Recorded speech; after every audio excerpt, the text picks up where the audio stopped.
గురువుగారు, నిత్య పూజా విధానంలో వస్త్రధారణ విషయంలో పాటించవలసినటువంటి నియమాలు ఏమిటి? వస్త్రం ఆచ్ఛాదయతి వస్త్ర, శరీరాన్ని కప్పుకునేటువంటిది వస్త్రం. ఇది పూజా కార్యక్రమాల్లో భిన్న భిన్న ప్రాంతాలలో భిన్న భిన్న సంప్రదాయాల్లో రకరకాలుగా ఉంది. ఎటువంటి వస్త్రం కట్టుకోవాలి పూజకు కూర్చునేటప్పుడు? ఒక్కొక్కరు గ్రంథంలో ఒక్కొక్క రకంగా వ్యాఖ్యానాలు ఉన్నాయి. అయితే మనం ఎక్కువ మంది మహాజనో ఏన గతః స పంథాః, ఎక్కువ మంది ఉత్తములు ఏ మార్గంలో వెళ్తున్నారో అదే మార్గం మనందరికీ శిరోధార్యం. కాబట్టి ఎక్కువ మంది చెప్పింది ఏంటంటే, ఈ అశుభ కార్యక్రమాలప్పుడైతే తడి బట్టలు కలిగి ఉండాలి, శుభ కార్యక్రమాల్లో అయితే పొడి బట్టలు కలిగి ఉండాలి.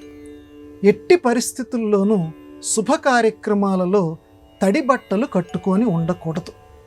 అది ప్రధానంగా మన సంప్రదాయం చెబుతున్నటువంటి విషయం. కాబట్టి అలాగే అశుభ కార్యక్రమాలప్పుడు మాత్రం పొడి బట్టలు కట్టుకోకూడదు. కొంచెం తడి తప్పనిసరిగా ఆ వస్త్రానికి ఉండాలి. అప్పుడే పితృదేవతలు సంతోషిస్తారట. ఆ రకంగా చెప్తూ, ఇంకా పూజా కార్యక్రమాల్లో పరిశుద్ధమైనటువంటి కార్యక్రమాల్లో అయితే తప్పనిసరిగా పొడి బట్టలు కట్టాలి. అలాగే అశుభ కార్యక్రమాల్లో అయితే తడి బట్టలు కట్టాలి. ఎందుకని అలా చెప్పారు? దీని కొంచెం ఆంతర్యం కూడా మనం చూద్దాం. తడి అనేటువంటిది ఎందుకు కట్టమన్నారు అశుభ కార్యక్రమాల్లోనంటే, జీవుడు అనేటువంటి వాడు ఈ దేహంలోకి ప్రవేశించేది నీటి ద్వారా ప్రవేశిస్తాడు. ఆపో నారాయణ, నీరు నారాయణ స్వరూపం. జీవుడు తాను కర్మల్ని ముగించుకున్న తర్వాత ఏవైతే శిక్షలు అనుభవించాలో ఆ శిక్షలన్నీ అనుభవించిన తర్వాత ఇంకొక జన్మ ఎత్తవలసి ఉంటుంది. ఆ జన్మలు ఎత్తవలసి ఉన్నప్పుడు ఫలానా తండ్రి కడుపున నేను పుట్టాలి. అప్పుడు ఎలాగా? ఆ తండ్రి కడుపులో మొట్టమొదట ప్రవేశించి తర్వాత తల్లి గర్భంలోకి రావాలి. అందుకని ఏం చేస్తాడంటే జీవుడు వెతుక్కుంటాడట.